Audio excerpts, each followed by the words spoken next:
louder than that. Let's go. Let's go.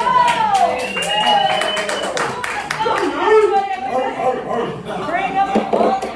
Come on, this is KW the Lakes. It's okay. The But Chinese food player did a little nap. All right, Jonathan. So you guys are doing so good at marketing, and y'all saw his presentation, right?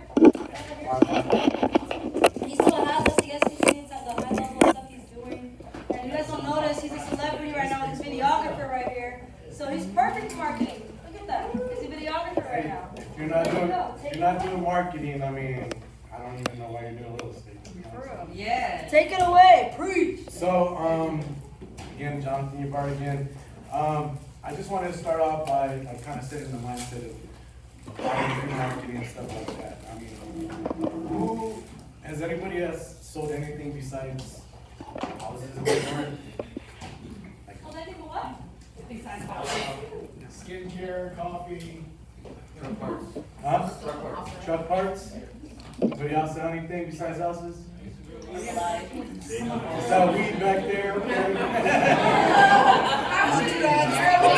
That's all itself. That's all itself. This might be in real. This paper's expensive. You're the original entrepreneurs, okay? So for me, Yeah, Princess House. Yeah, the Bristol. I used to sell candy. Okay. Remember they used to bring candy from Mexico? I used to hustle in school. Hey, Oh, wow. Yeah. how many people know we got a salesperson's license? Oh, yeah. Yeah. Oh, yeah. We sell, right? But I mean, at the end of the day, it's like we're selling houses. I mean, what's bigger and better than that? Like really, like it's the ultimate. Everybody grows up, dreams of buying a house and starting a family and stuff. We actually get to be honored to do that. So I want you guys to stress the fact that how important that is and to take pride in it, and not only for yourself, but for the people that you're serving as far as your clients. Selling the house is everything. So real quick to touch and jump off of what we just went through as far as the staging and photography. I mean, you just got out your listing presentation, you got the listing, and now what do, right? First thing you do is get the photography. If you're still using your camera phone, it's a huge mistake that you're missing out on. I was actually guilty of it. I started, getting really good at, selling homes and started getting listings, and, I was over there doing this, and, doing my pictures and stuff like that. But at the end of the day, somebody had to actually tell me, like, if you're not taking professional photography, you're like doing yourself a disservice. You're not really an agent. I mean, marketing starts with what? It starts with the photography. That's the thing that carries your marketing through the whole transaction. And it doesn't just stop, from that photography. You'd be surprised how many buyers get into escrow and they revert back to the pictures of the home. Only because that was the only connection that they can't go knock on the seller's door and see the property that they just got the offer accepted on. You got maybe 1 or 2 times that the buyer actually gets to see it. So it doesn't just stop there. So professional photography is huge. I can't stress it enough. As soon as you get that knocked out, the next big thing would be to plug it in the MLS, right? And then what goes along with the MLS, just the description, right? So there's 2 things that off the bat you're gonna want to focus on as soon as you get that listing is the photography, and then entering it into the MLS and sprucing that description up, because that follows the property and the pictures itself. As far as like marketing, you can really go, it's a big subject, and there's a lot that you can cover. Most people don't have the funds to market on a bigger level. So the way I've always done things is try to keep my overhead very, very low and do everything myself as much as I can, right? So we'll go over that real quick. The first thing that you're gonna do is, like I said, you're gonna get the pictures. So right when you get out that listing agreement, that listing consultation, you get the listing, your marketing starts once you walk out the door, right? Does anybody kind of know what I mean by that? It means you have the opportunity, it's yours. Boom. Coming soon video, right? When you're coming out the house, right? Get on the social media. Social media it's unlimited leads, really. And if you're consistent with it, that's when it really starts to work. If you want to post something every once a month, don't expect people to like really pay attention. You know what I mean? And pay attention to what you're doing. Be consistent, have different things going on that you're posting about, but like I said, as soon as you get the house, coming soon video. You can actually have a couple of days before that thing hits the market, right? You can actually set this up in your contract, say, okay, we're gonna list this house, we're meeting on Tuesday. I always try to meet, you know, as sooner in the week as possible, and I like to list my home on Thursday. And that gives me time to, from the weekend to Thursday, to pre-market and get things done. It's just another avenue of marketing, okay? You have the coming soon section, you got the just listed section, you got the in escrow section, and then you got the just sold section, right? So if you write all those down, you should be hitting them all soon as those things happen. So that's your first step of marketing right there, as soon as you come out. You want to recognize, obviously, with the photography, if the home has any unique features, right, that are going to make it stand out. You want to capture those in the photography, whether it be HOA, amenities, things like that. If you're not taking these stuff to help promote the property, you're hurting yourself, you're hurting the seller, because you're not promoting it right. Everybody wants to know what's different from the property they're going to see next, right? You got to stand out. So there's two ways to do marketing. I would say like a poor man's way, not spending a ton of money. And that's what I like to do because I'm good at it and it saves me money. So the first one is digital marketing, right? Everybody know what digital marketing is? Okay, so digital marketing. So as soon as you get your listing, you get the pictures from your photographer, boom, get on digital marketing. Create a flyer, okay? My team, we have our own graphic designer, so that goes straight to her, and she works up my flyers and stuff like that. You also could do it free, Canva.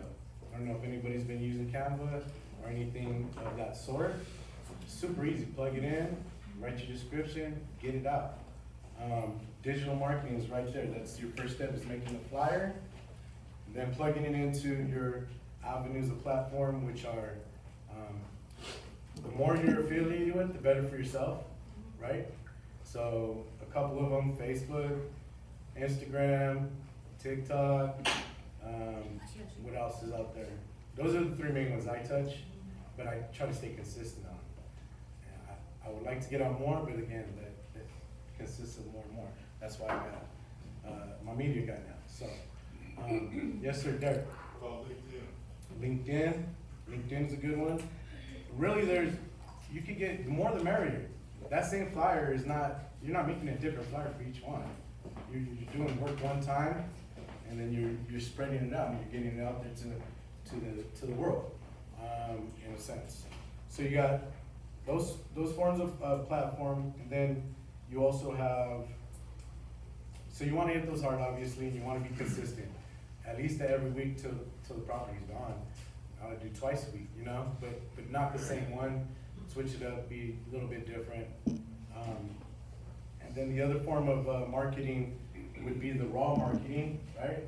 Raw marketing would be where you actually got to do work.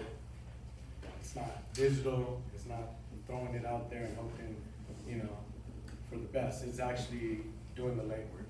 It's the cold calling, right? Knocking on doors, open houses, calling the top agents in the area that are doing a lot of transactions and letting them know that, hey, you got this property. Do you have a question? No? Okay, and then But how you accumulate, the best way to do that is through your title and your farm, right? So you gotta get with your title company and you have to say, hey, I got this new listing, I need everybody around this property, everybody, you know, whether it be buyers, sellers, and then you can start, you know, accumulating your list, doing your calls, then following up with the door knocking as well. How many people do open houses? Open houses, good. Starting to come back a lot right now. Houses are sitting, so you gotta do the work. How many people, when you do your open houses, you take advantage of that opportunity in every which way? And that would be consisting of door knocking the whole neighborhood, the whole, you know, but not just that day. It should be 2 days before, the morning of, and then right when you're done with the open house. You know, people, the more contact you make with people, the more they feel committed to you. It's just, it's because, you know, you build that rapport. But you can't do that unless you drop a flyer off somebody's door and expect them to come. So, huge as far as marketing. That's really in a nutshell like what we do. There is some other things you can do, Facebook ads, you know, all the paper ads here and there. But the more that you can be consistent with just the digital and the raw marketing, it should be able enough to keep you guys busy and not only just sell that property, but, you know, create opportunities for yourself and others. So that's not too much. I mean, I wanted to keep it short. Does anybody have any like questions regarding anything we do? Those are some really good tips. Like, would you? Oh, there's a question right there. Do you pay for any postcards or anything like that? Oh yeah, I forgot. Mailers, postcards. Yeah, so it's good to just let people know right away, because that next follow-up, whether it be that phone call or that knock on the door, you know, that's your conversation piece right there. So I just sent you guys something. I don't know if you got it. I hope you did. Did you guys get it? You know what I mean? They're gonna say yes or no. Oh no. Okay, perfect. Well, here's another flyer. You know, and just get back into it. But it sets it up for so many things. Marketing itself, but a big thing for me and my team is being digital and being like being able to get as many in front of as many people as I can, and just using that to my advantage. So from the beginning of you walking out the listing appointment, you make a video, right? So coming soon. How soon are you sending out these mailers? Are you printing out immediately? Are you contacting your reps to help you print out? Immediately. Are you sending someone on your team to go and door knock? How many days before the listing? I mean, open house? You gotta do at least like 2 days 2 days prior. Right. Do you guys do just sold door knockings too after? Just sold, yep. And You then take mailers? it's like you got free marketing from one house, right? Your whole thing is set up because, like I said, you have coming soon, you have just listed, you have in escrow, and you have just sold. So there's 4 opportunities. Yeah. Not only sell that house, but get other business from that house. Yeah. So marketing, like if you're not doing that in just general, and you're messing up. And just being consistent with it is everything, especially online. Are you guys doing like videos and ads and stuff? Not so much ads right now, Okay. but we're gonna kind of come up with a huge game plan, and it's just for us, it's just getting started. And where I see my company being is gonna be total like just wow. Oh, I see mirror, just like, but that's marketing, right? Yeah. That's the whole point of marketing is that people see you and they recognize the brand, they recognize your face, they recognize what you're doing and how you're doing it, and that's the key to marketing for sure. That's awesome. Any other questions yet? That's awesome. What do you think about YouTube videos? Oh yeah, that's another one. YouTube. Again, the more that you can come up with is only going to benefit yourself. You're putting one video out, you're putting one flyer out to multiple platforms. Because So I saw a YouTube video where this realtor, he had made like $7 million, and all he did was like learn how to do YouTube channels. Like he had a channel, and he says, my wife and I, we spent hours, like after we put our kids to sleep,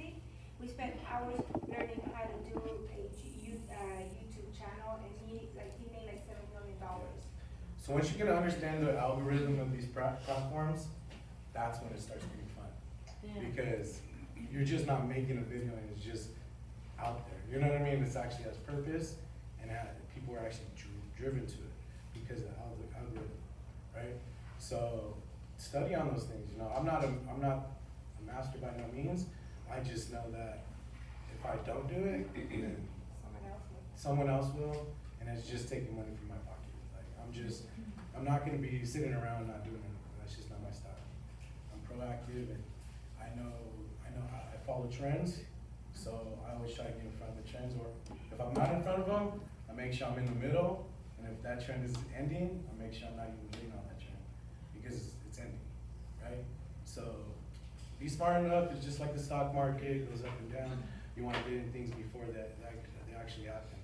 But if you see, you're looking around and you're seeing things working for people, it's not because they did anything different. It's just because they actually did what they're supposed to do, right? And as agents, there's things that come along with being an agent, and marketing is one of those huge things.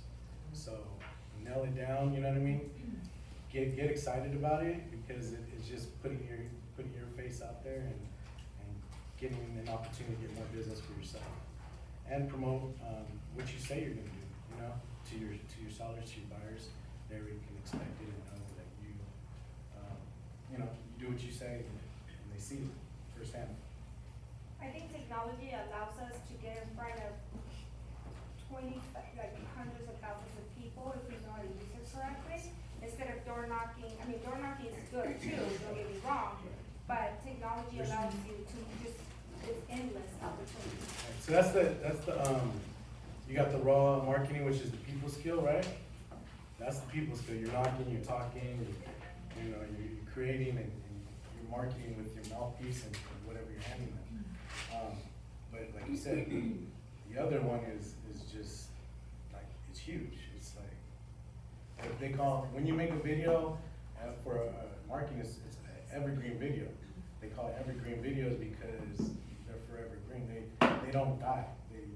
As long as it's on the internet, it's always living. Somebody's gonna always see it. So no matter if it's the same eyes that see it 20 times or if it's 100 different eyes that see it, they're still getting views and you're still, in front of people's faces. And that's just one one thing you have to do one time, right? And it just keeps repeating itself. So that's the beauty of video. And then, so if you're not on video, I would suggest, don't be embarrassed. Everybody, that's the main thing I get with, everybody that says they're an agent and they don't get on video. It's like, it's not for me. I get too shy or whatever. Everybody's shy. I'm shy. I was shy to do this thing. But at the end of the day, it's like, what's bigger? Is it your shyness or is it your paycheck?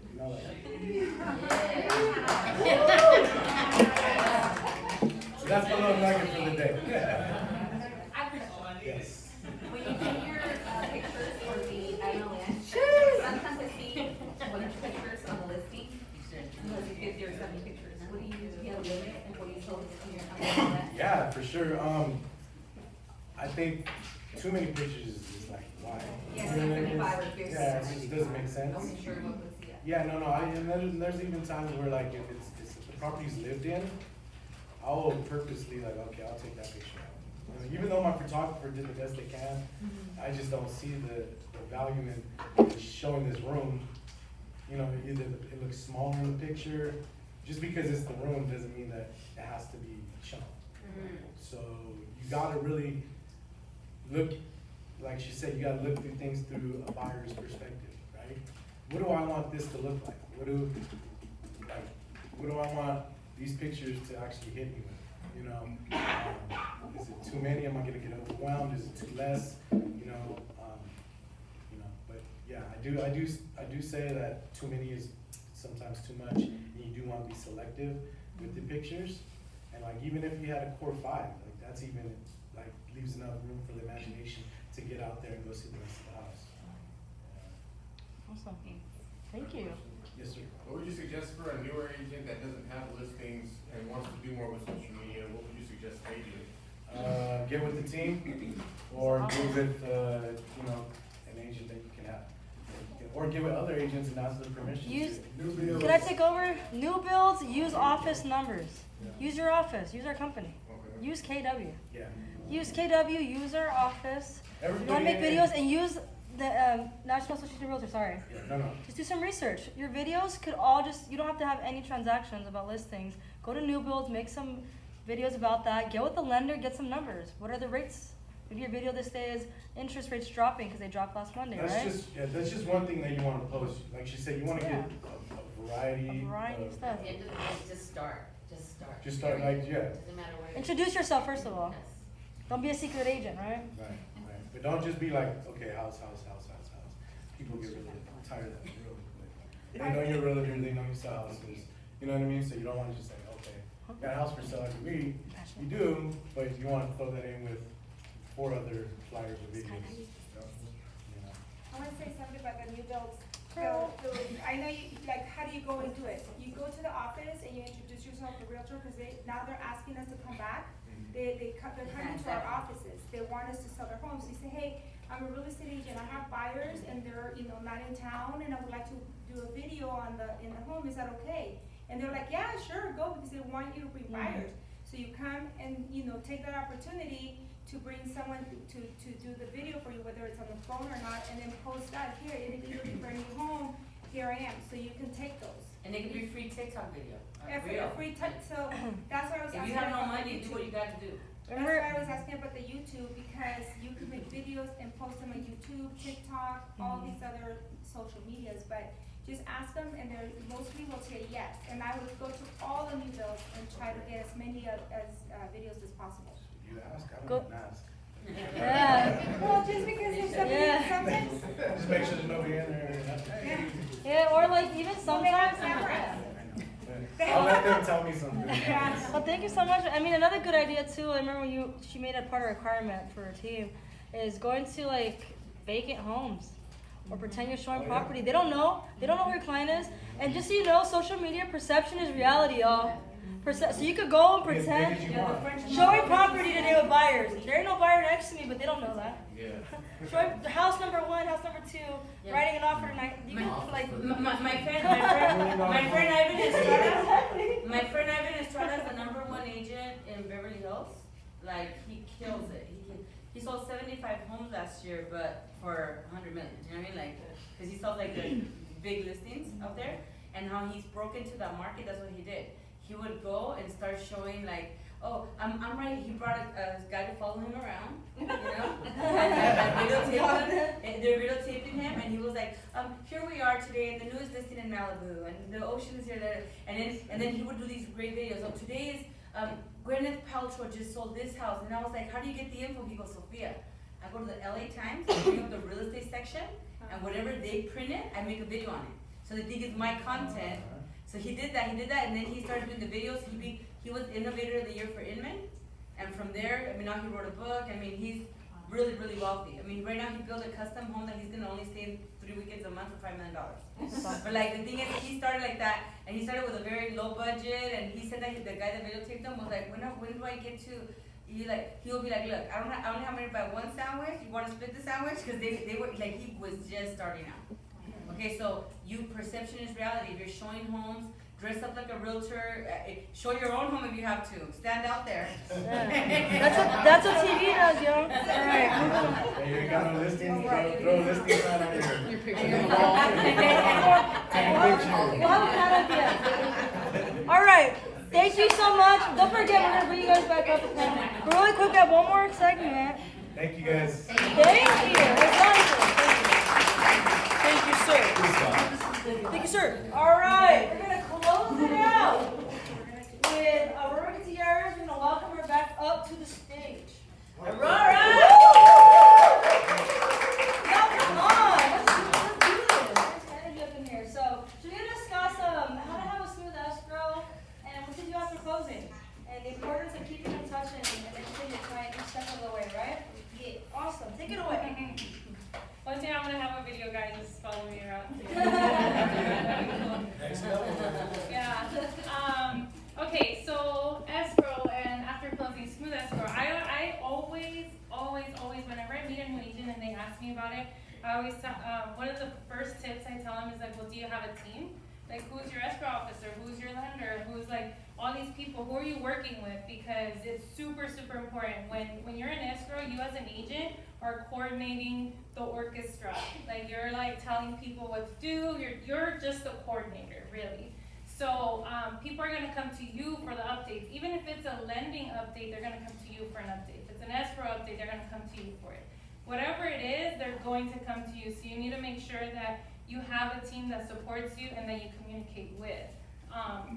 So for us, or at least myself, when I used to be a lender, we used to like go to agents, right, and like take them out to lunch and like, oh, here's what I could do for you, you know, stuff like that. So when I became an agent, I was like, no, I'm gonna interview who I want to use, and I'm gonna tell them what I need, and if they can't do that, they are not part of my team. If I work on a Sunday night and my lender doesn't work on a Sunday night, we cannot be partners, right? Like, it just doesn't make sense. So having your team for smooth escrow is super, super important. So we love Gladys. We use Lago Escrow. She's amazing. But even communicating with her and seeing what's the best way to talk to her, what's the best way to, you know, communicate. Is it email? Should I just walk over? Like, what's the best way? I don't want to bug her while she's doing her job, but I also have questions. So just setting the expectation with each other is gonna go a long, long, long way.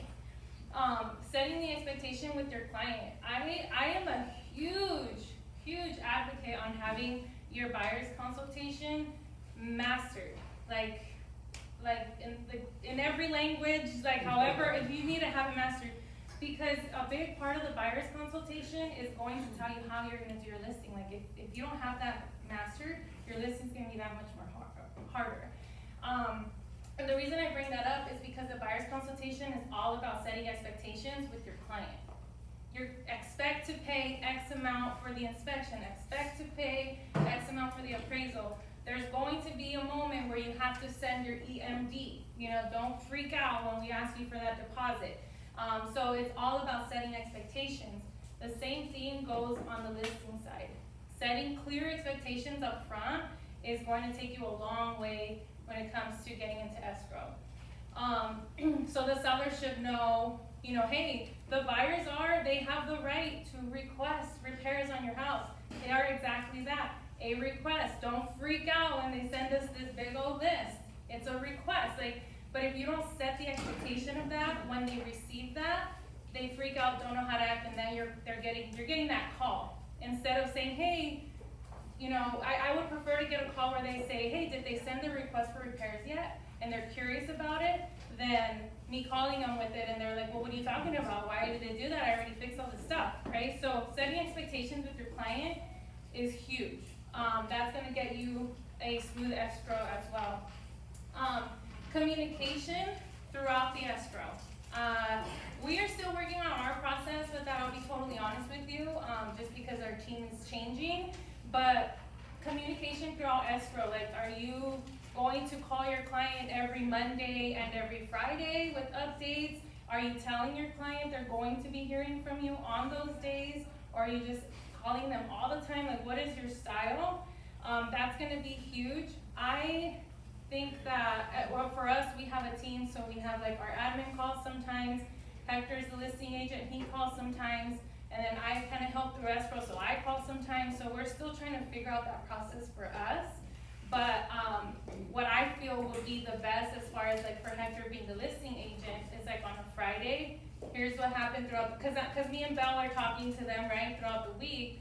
So Friday, Hector, the listing agent, the guy who told them he was going to sell the house, the guy who got him to sign the contract should probably check in.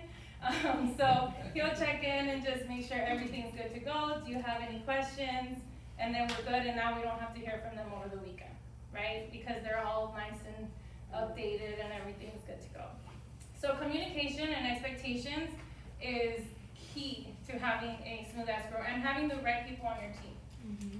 You guys are the agents, so you pick who you want to work with, because at the end of the day, the client is going to say, well, you wanted to use that escrow for the listing. You chose them. You said they were your partners, so why is this happening, right? So make sure that those people have your back too. After closing, So what we do, we just recently started this.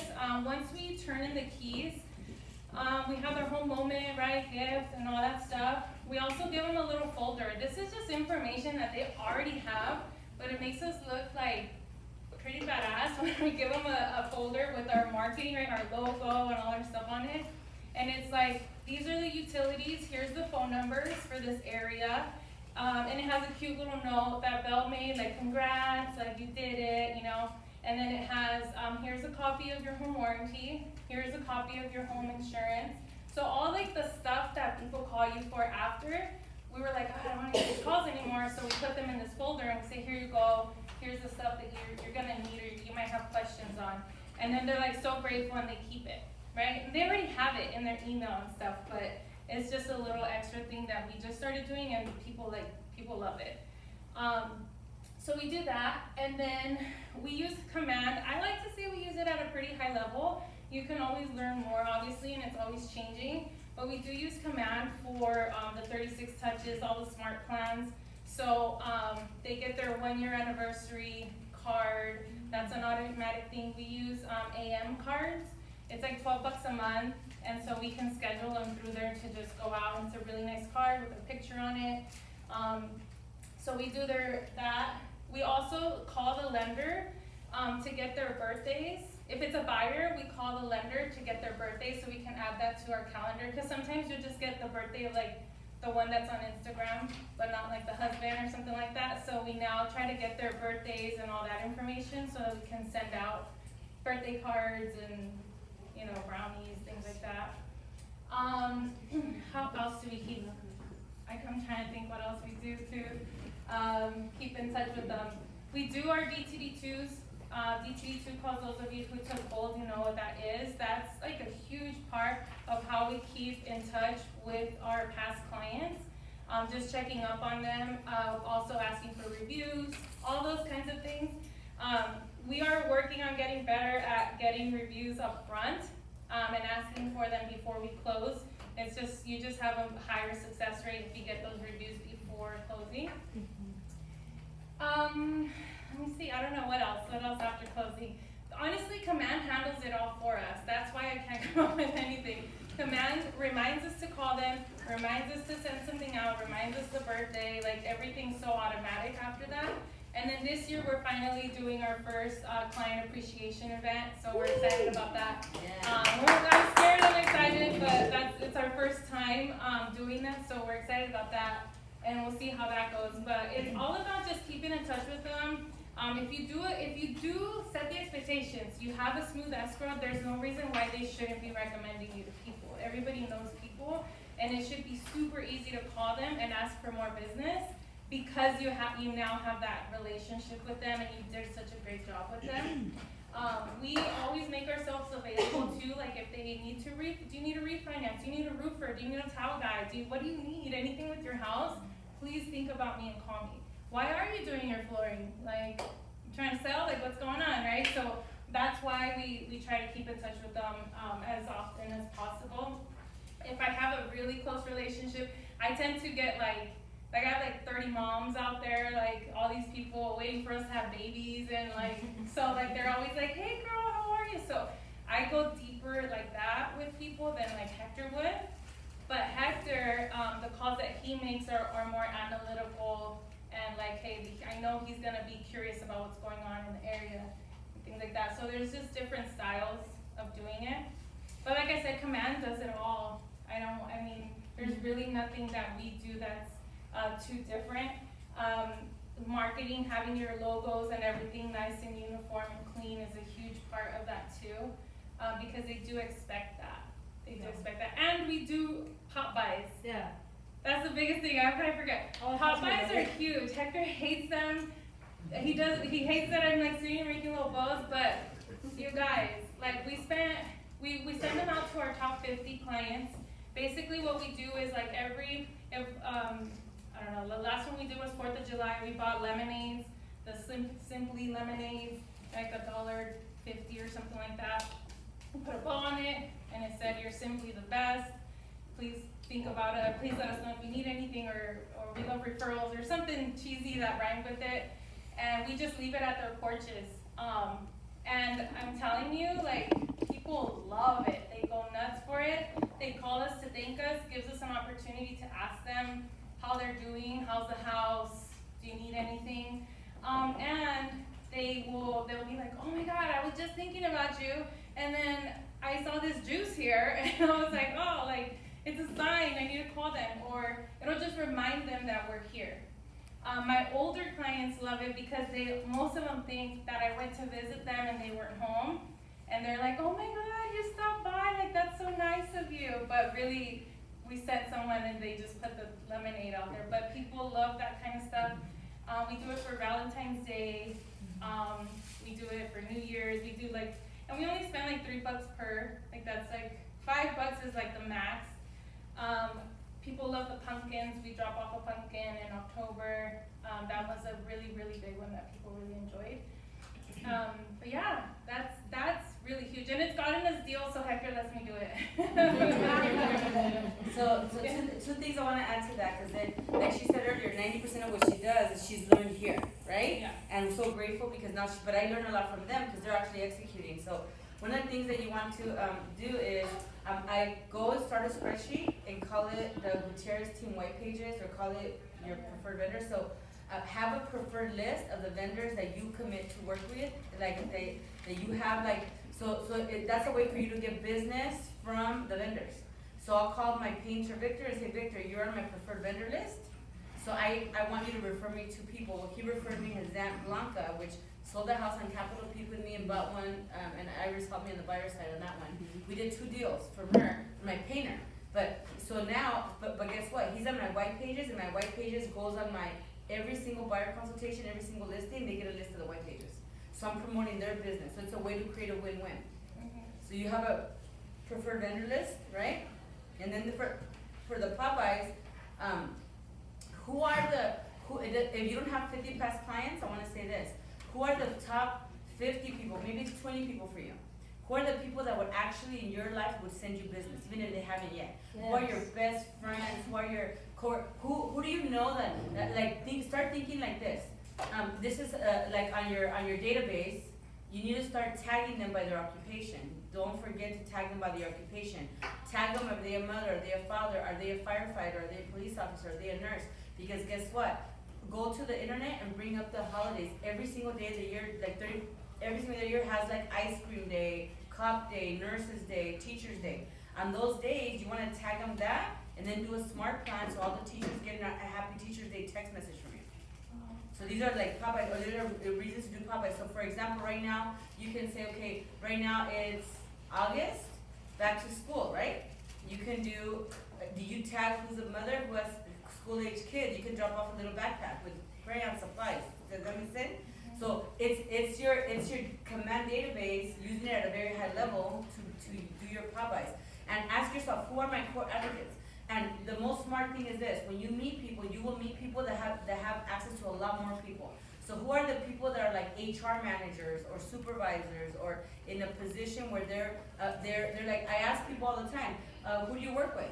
Oh, I work in an office. I oversee 2,000 people. Awesome. One of my most successful things I ever did was as a loan officer. I was trying to be very creative to lead generate because I didn't know how to lead generate when I started. And one of the things, but I was a hustler. Like I was like, I will do whatever it takes. So what I did is I went out and outside of King Taco Baldwin Park, I put a little booth and I just started talking to all the people, getting their number. And another one is I found out that one of my clients said, oh, I am the supervisor at Hordez, the salsa place, where they make the salsa. I said, awesome. So then I said, I would love to come in and talk about real estate, and I'll sponsor an employee appreciation event. So if you start thinking of, instead of going after one person, who do you know that can connect you to 10 or 20 at the same time? So that was the most successful thing. We did a fiesta theme. I didn't pay for anything because I had my vendors come in and pay for everything. And we had sombreros, whatever. And we literally got like 13 transactions out of it over time, over like maybe 2 years. 13 transactions out of that one event. Yeah. So start thinking, be creative. Who do you know? Tag your database, ask questions. How many people do you oversee? Do you have a preferred realtor? What do you do? Like right now, me and Jennifer, my client owns a dental, multiple dental offices. My best friend does too. And when in Corona, how many employees do you have? Oh, I have 20 employees. Awesome. Can I come by and buy lunch? I'm sorry, I didn't say, if you're in a budget, bring pizzas from Costco. I mean, just bring lunch. Bring lunch, and then start talking to them about real estate, because you know they have good credit, you know they have a good job, so. Those are very good ideas. That you see how Aurora have the top 50? And she could actually tell her clients, to stay on my top 50 list, they set an expectation, say, hey, I want to have you as a VIP list for the Popeyes, and you like getting gifts and be invited. They say, so, I know agents that track how many referrals they get from the top 50, and they'll say, oh, I didn't get any. So you replace them in your top 50. You don't want to keep spending money on people that don't use you. So a very important question that you have to ask once a year is this. You call your clients, and I did this with my top 50, and then I was very shocked by the answers. I call and say, hi Esmeralda, thank you so much for coming to my pumpkin event and my pictures, family picture event. Great, thank you. I just wanted to ask you, as we go into the next year, I really want to, my goal next year is to sell 100 homes. I have 50 top clients. All you have to do to help me reach my goal is give me 2 people to help me get to my goal. Am I still your preferred realtor of choice? When you ask that question, oh my God, I heard, oh, well, no, my niece is now a realtor too, right? Or, so then you realize, like, I didn't take you off my list, because these are the people that come to all my parties, eat all my food, get all my parties, and like, they don't give me any referrals, so you have to ask them, am I still the realtor of choice? And you know, another client, her name Carol, I'll never forget Carol from Norco, she told me, actually, you're not. Because I was very unhappy with your service. And I said, oh, okay, let's talk about that. I had no idea, I thought she was happy. Her name is Carol from Norco. She was very upset about it. She said, Carol from Norco. She said your agent left my door unlocked after the open house. My door was unlocked. She didn't say anything during the transaction. See, but she wasn't really willing to give us a testimonial. So that's a red flag that they're not happy. They didn't give you a testimonial, so you have to call back and ask more questions. So you have to call back and say, am I still your realtor of choice? Did I meet your expectations? You know, but she didn't say nothing till later. So you have to be able to communicate and be protective of your list, because it takes a lot of time, money, and resources to cater to this group. So if this group is not referring you, then that's a problem, something's wrong. Because everyone knows everyone. And your script is this, look, how many people do you have on your iPhone? Oh, I don't know, well, I do. Scroll down to contacts, it tells you, oh, you have 800 people. What do I have to do to be introduced to these 800 people as your preferred realtor? Bold. Right? Bold. Yeah, bold. Yeah. That's what I So, said. do you set a budget for stuff like that? For the Popeyes, it's like, if you ask me, it's like $5. If you ask Hector, it's $3. But we try to keep it as low as possible for that. And we try to do the Popeyes, like, depending on, now we have a team, so wherever we live and stuff, like, we kind of split it up. And then, for events, we honestly, like, this is our first one, and it's so far it's $0 out of pocket, because of our partners, and our partners know how hard we work, so they're willing to invest into what we're doing. So, like, they're like, for other agents, I might not do it, but I know you guys hit the phones, I know you guys close, I know you guys blah, blah, blah, what do you need? So we're doing, in October, we're doing the family photos. So we have a photographer setting up a little thing, and they're gonna do their family photos and then send it for like holiday cards. And then we actually found a pumpkin farm 2 years ago. So we could get pumpkins like super cheap, like full-size pumpkins. So we're gonna like set up like a pumpkin patch. But so far it's nothing out of pocket. Maybe our mailers once we start. And when we sat down and you told me about your event, what did I tell you to add to it? 2 things I told you to add to it. Do you remember? Wear the t-shirts, right? And give video testimonials. Oh yeah, video testimonials. Since they're there, I said create a contest, and when they come, if they bring you a referral, they'll be entered into a grand prize. Yeah. Because if you're gonna do an event, make it like max it out. Yeah, and one thing I learned at family reunion, which I'm like super nervous because I want everybody to come, but like I'm like ready for like maybe just a few people to come, but it's not about the actual event day. It's more about the activities to get them there. So like we're starting in August to just let people know that it's happening. Towards like end of August, September, we'll start calling them and inviting them, like get your spot, you're one of my top 50, like, you know, that kind of thing, like get them excited, get them to book an appointment, and then October kind of remind them, and then in between that, text message reminders, email reminders, maybe a flyer that'll go out. Just, it's all about the touches and just like giving back to them and thanking them. So I'm really nervous about like not a lot of them showing up, but I'm And then aware after that. the event, you call them and thank them. Yeah. Either you call them to thank you for coming or sorry we missed you. Like, Yeah. but it's an opportunity to touch people. So we're also doing, cause there's multiple vendors that wanna help us with it now that they know. Like, if they wanna do giveaways and we could do some raffles or whatever, like, we'll do that too. And like I said, so far, it's not costing us really anything to do that. So that's our first one, so I'll let you know how that goes. But yeah, it's all about the touches, giving you an excuse to call them and just give them and thank them, you know, for being your top 50, for referring to you. We're very blessed, our clients now refer, and then when we close escrow, like on buyers especially, they're like, am I gonna be on your list? Like, they know that we do the little pop buys, and so they're like, am I gonna be on the list for the things? And I'm like, oh yeah, you know, so they're like excited about it. But yeah, that's a really, really good way to do it. We actually, before we started putting money into it, we would literally just send a thank you card through like a handwritten one and write something very specific about their transaction. Cause we were like broke at first, like we couldn't do any of it. But you go to the Dollar Tree, dollar thank you cards. They go a long way because you're just reminding them that you're thinking about them, you're thankful for them. And then eventually we started learning and thankfully selling some homes, so now we can afford a little bit more. But our cost is really low to keep, you know, in touch with our clients. Thank you. Thank you for What a sharing. great. Wow. Yeah. All right. Amazing. Any other questions? So this has gone way longer than we thought it would be tonight. But at the end of the day, it's just so much information, and I just really want to remind you guys, because we're going to wrap this up now, is I really, really want to remind you guys that it's not about what knowledge you get, it's what you do with it. So please don't be that person that once again, you gave an entire day to come into something, you go home and do nothing. Alright? Because it's not going to affect her business, it's not going to affect her business, and don't overwhelm yourself. You guys can just take it one step at a time.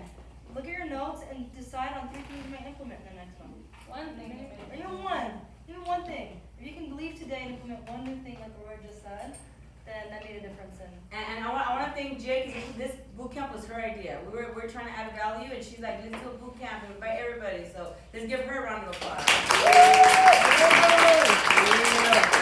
All right, and then, do you guys have any questions for anybody? Does anybody have any questions? Sarah's still here, Jonathan's here, I'm here, Imelda. Yeah, some people still want you to do the business card trick. Oh, yeah. Alright, you guys, have you Oh, guys yeah. gonna go? You Oh, guys yeah, wanna that see what thing. Sophia does not take less than 6%? You can see how she did it. Where's the other business card though? There was You six. only need do you need 6 or 5? Or 6. 6 is fine. Does someone have another business card? It's 500. Well, it's 5. Look, it's in 5. this market, right? No, 6. Like a mango? Well, I think you're gonna Alright, so never mind. You haven't seen the church stay here, but remember. You don't Come have on, Gabe! Gabe's gonna do it. Gabe's gonna do it. 30 minutes since I've had to do it. Get on up here. Your choice. Get in front of the camera, please. And it's Get in front of the camera. Get in front of the camera, speak loud. All right, Gabe. Hey, this is one of my prodigies. Here he goes. Woo! And thank you guys for coming. Thank you. Yeah, Those of you that talk you're a about new it- agent, don't know how to explain the commission. Okay, so we're talking about taking 3%. We don't say my commission, we say my fee. Yeah. So my fee for listing the property is 3%. So when he asks to reduce it, you say, well, this is what happens with my 3%. I don't actually take home 3%. Uncle Sam gives 1%. I use 1% to market your property, and then this percent, as Sophia would say, this is how I feed my family. So, do you not want me to feed my family? I have to pay Uncle Sam. So if you want a discount, that means you want to discount marketing your property. So where would you want me to cut the cost? Boom, Bam. right? Yeah. It does Very work good, out. very good. Yeah. Here, there you go. All right, very good. Here you go. So that's exactly what Gabe said. So it's like, listen, let me explain where the commission goes, right? 6%. You're gonna say, the reason you use business cards is because you want to take the value out of money out of their brain. It's all psychological. Now they're not thinking about money, they're thinking about business cards. See, not 6%. So I say things like this, look, when I started home, This is the way it works. You get 94% of the proceeds, we only get 6% as agents. Okay? They're like, oh, okay. Say this, look. So this is how this is how the fee works. The fees are non-negotiable. My fee is 3%, and we pay 3% to the other party. Got it? So when you're telling me, and why is it 3%, right? So they said, well, you said that why is it 3%? Where does the money go? Well, like Gabe said, 1% goes to marketing. 1% goes to my brokerage and the IRS, and 1% is how I feed my family. So when you told me that the other agent is only charging you 4%, well, okay, they're only charging 4%. I get that. So it's 4%. They're going to have to give 2 of that percent out to the other agent that brings the buyer. Yes. Yes. So then they're left with 2. So they have to pay their broker and the IRS, and they have to feed their family. So how are they marketing your home?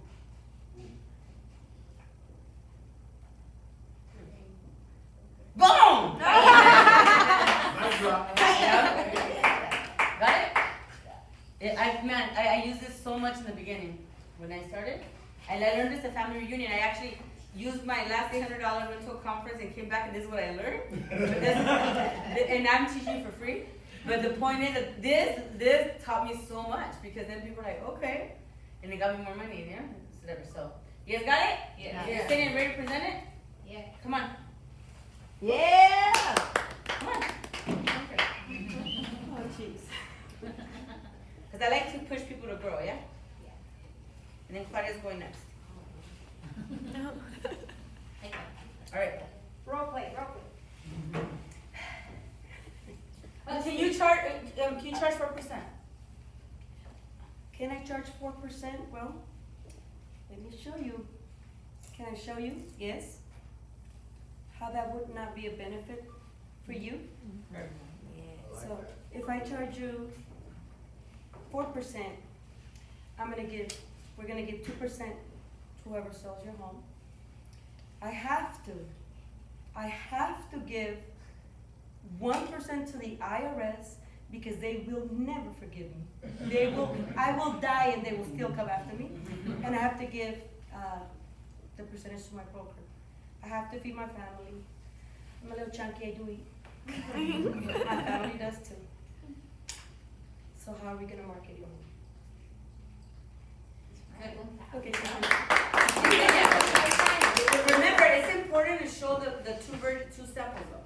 You first have to say, look, at a normal commission, this is where it goes. On a reduced commission, you have to show them pain versus pleasure. Right. Okay, so you lose. You see, you get more benefit than paying more. So don't forget to do the first part. Okay. Okay. You get really good with the second part. Very good. All right. Nathaniel, oh, she said this. She loves us. She does. It's an amor. Thank you, Sarah. All right, let's try this. I love you, Sarah. You're amazing. All right. You're asking me to reduce my commission. Oh wait, Manny, come over here. Yeah, man, you're next. Come on over here, Manny. Yeah, I gotta look at my pictures now. Oh, Then you can go first if you like. Oh look, yeah, get on up there. He's on me. So let me explain how commissions work.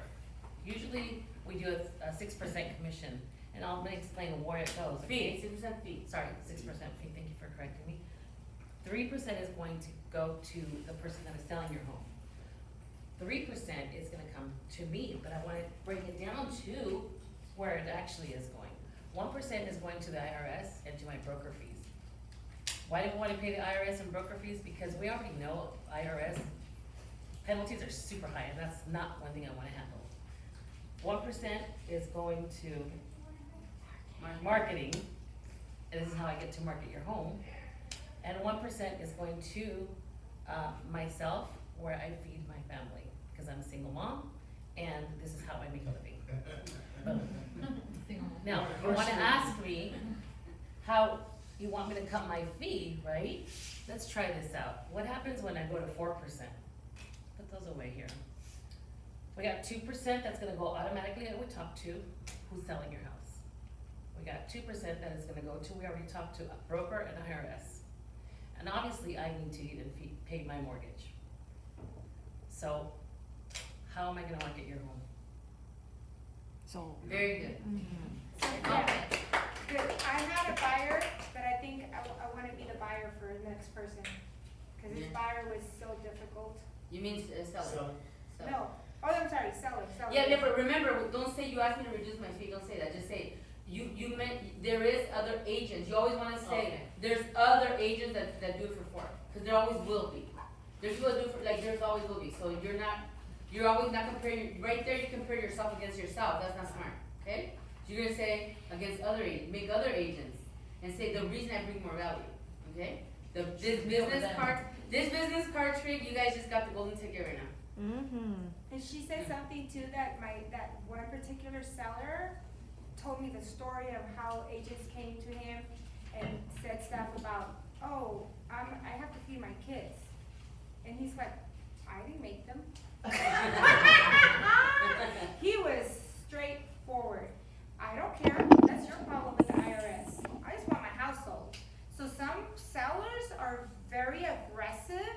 I don't know what this is. The disc, yeah. And it is, and this business card is not, I don't use it for every client, right? This is when you have to understand that when you get into the commission conversation, which we're gonna have a whole class just on that, on Right. price negotiations and commission only. That's a whole 3-hour class itself. On that one, you have to understand, when people, when the fee and the commission is involved, people think that you're keeping all that money, and the whole point of this is you understand, like, I don't get to keep all of it, okay? They start being resentful. There's people that took them 5 years to save 20 grand to buy a house, and then now you're charging them 20 grand to sell a house. So they think that you're keeping all this money. You have to explain to them, no, like, this is where it goes, and this is what I do for a living. And I also say to them, look, we're the only career that we work for weeks and weeks and weeks without knowing if we're gonna get paid. That's just what we signed up for. We work, we don't know, and you say, and then you say this to them, look, you only pay me if I sell the house. It doesn't cost you anything if I don't sell the house. The other thing And then they go, okay, and then they sign a contract. Right? You only have to pay me if I sell. Alright, guys, we went way over. It's over. just one last thing. The other thing he said to me was agents would come and say, I'm not in it for the money.